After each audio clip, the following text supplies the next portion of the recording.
everybody, I'm Sarah and I'm a recorder player. Before we get started, are you a beginner recorder player? If so, I am running my online course Recorder Foundations starting on November the 13th. It runs for 5 weeks and you get weekly live lessons online with me, if that's something you want. Full info and registration in the link in the description. Hope to see you there. Okay, today, what have I done? For no discernible reason, I bought a box of 60 recorder CDs on Facebook. Should we look at them together? Yeah, I think this could be a fun video. If you don't know anything about recorders, come along for the ride. Oh my god, it's so heavy. I can't. Ow. How do I lift this up to show you? Oh. Can you see? That's a lot of CDs. I jumped on this because although a lot of well-known albums you can find on Spotify, this contains lots of vintage recordings, unusual ones that you can't get anymore. As a self-respecting recorder nerd, I could not pass this up. Oh my god.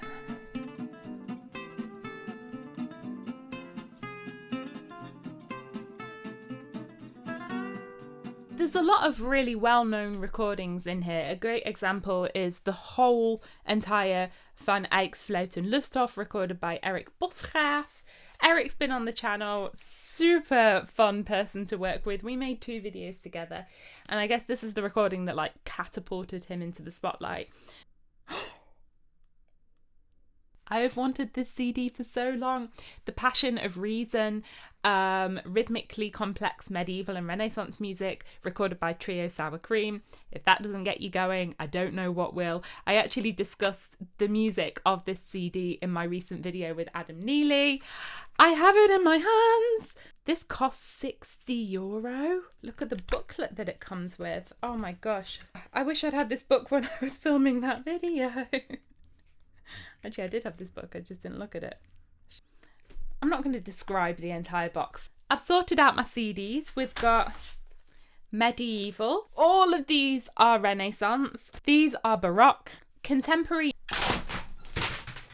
And then these, I would say, are a mixture of styles. Let's have a little listen. By the way, I'm listening again today on my beautiful handmade Philharmonic Loudspeakers, desktop speakers, a bit more on that later.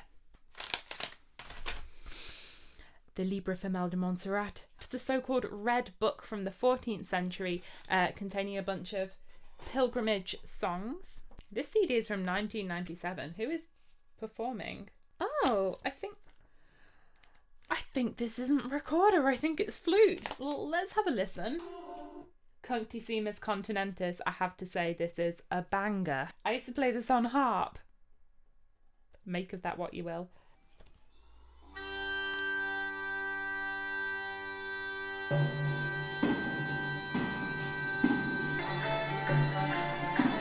I wish there were medieval, like, clubs. I wish you could go to a club and dance the medieval... Wait, I think that's basically just a ceilidh. Can you hear? I think this isn't a recorder, but a flute.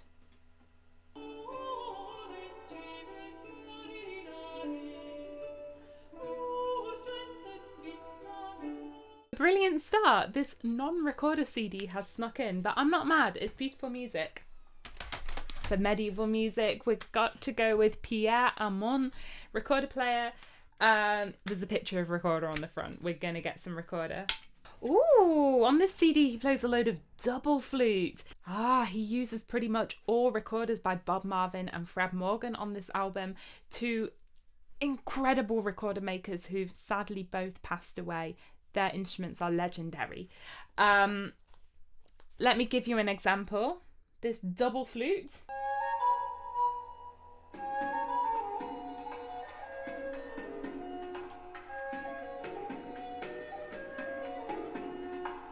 Do you hear how smooth that sounds? That's one person playing. Oh, let's hear a Ganassi recorder made by Frans Brüggen. I've not heard one of those before.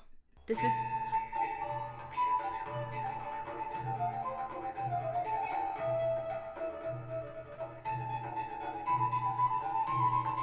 I love how smooth and mellow it is.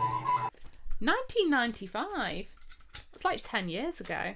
This is so much fun because even though I could theoretically find a lot of these albums on Spotify, I tend not to do that. It's so nice to have the physical thing in front of you and like explore. Ooh. This is called The Sacred Organs Praise by Dutch recorder quartet BRISK. They're great. I'm going to play this because they've got a bunch of organ music, which I love, from the Dutch composer Sweelinck. This composer recently had his 400th anniversary, so there's been a big Sweelinck festival in the Netherlands. Let's have a little listen.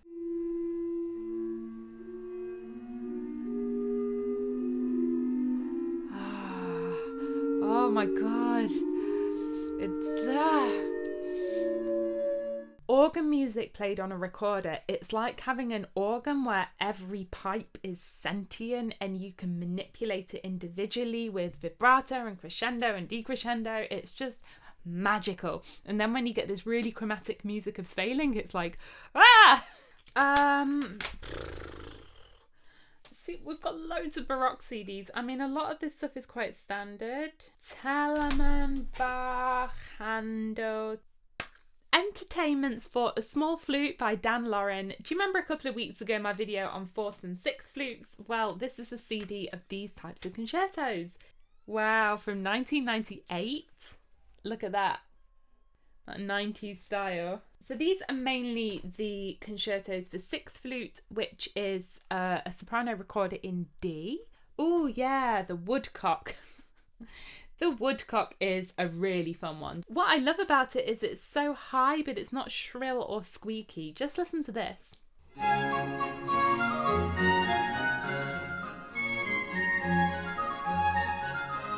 There's a lot of Dan Laurin CDs in this box. He's brilliant. Oh, I just want to show you something.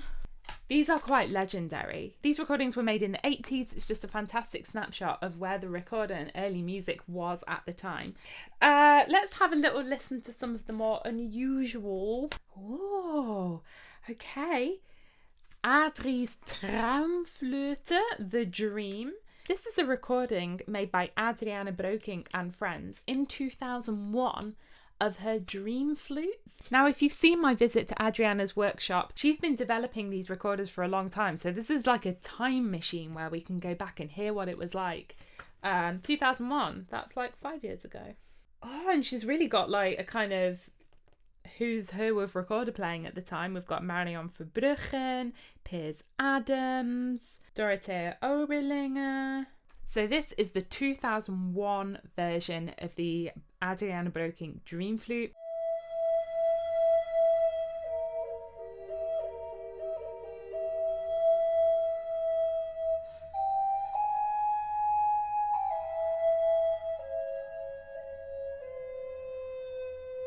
Beautiful, wow. Love all the ornaments. It's so fascinating when instruments are in development to hear them at different stages of their life cycle, I guess. Ooh. Oh, this is interesting. I don't know these players, but this is the Nordisk recorder duo playing contemporary music. CD's from 2000, but what's cool is they've got transparent recorders with wooden blocks. I want to hear these transparent recorders. It just doesn't say which track, so I'm going to have to do some guesswork.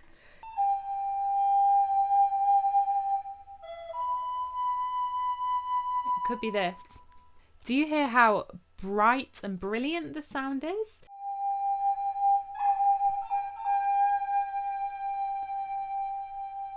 Yeah, those overtones. How the overtones kind of become nasal.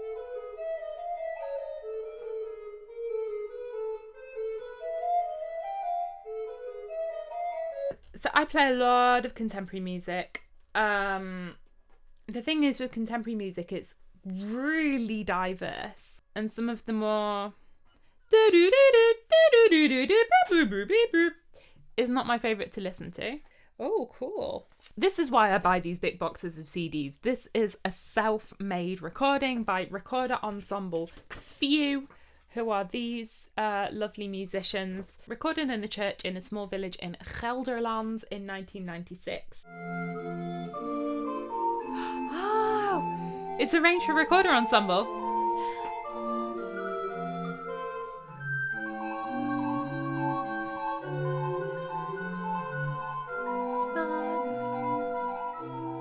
Wow, so this is really cool. Large recorder ensemble in the 90s with the giant recorders. Anyone from Blokfløjteensemble Few watching? This is a CD from the Dutch Pipers Guild, which I did not know was a thing. Music played on bamboo flutes. It says it's part of a national subsidised amateur music organisation. I don't know if that exists anymore. Government support for the music and the arts in the Netherlands has been in a steady decline for a long time. How does Haydn sound on pipes?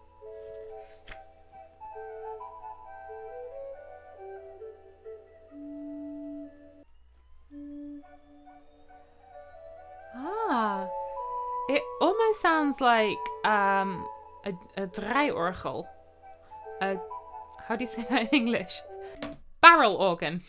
Even though this isn't a professional CD with professional musicians, I think it's actually much more important and wonderful than all of the pro CDs, because this is from a time where there was so much more support for the arts and arts education in the Netherlands. You know me, I think one of the most single important things for the arts is arts education, because that shows us why it's great and how to do it.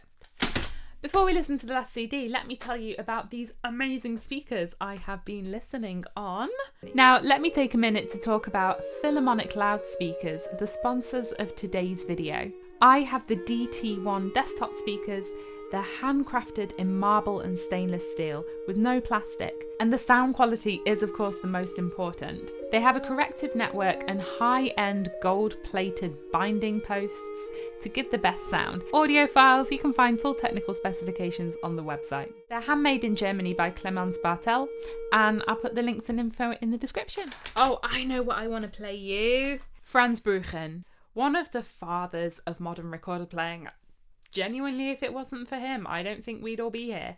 I mean, we'd be alive, but Frans recorded many CDs of recorder works. I remember as a student in England, I had them all out of the library and I'd listen to them all the time because, you know, that's how cool I was. There's only one of them in this box, and this is his English ensemble music. It's Fate. It's really interesting to hear how he played, because he was one of the first modern recorder players. He had basically no one to listen to. Just hear how he approaches the tone and vibrato here.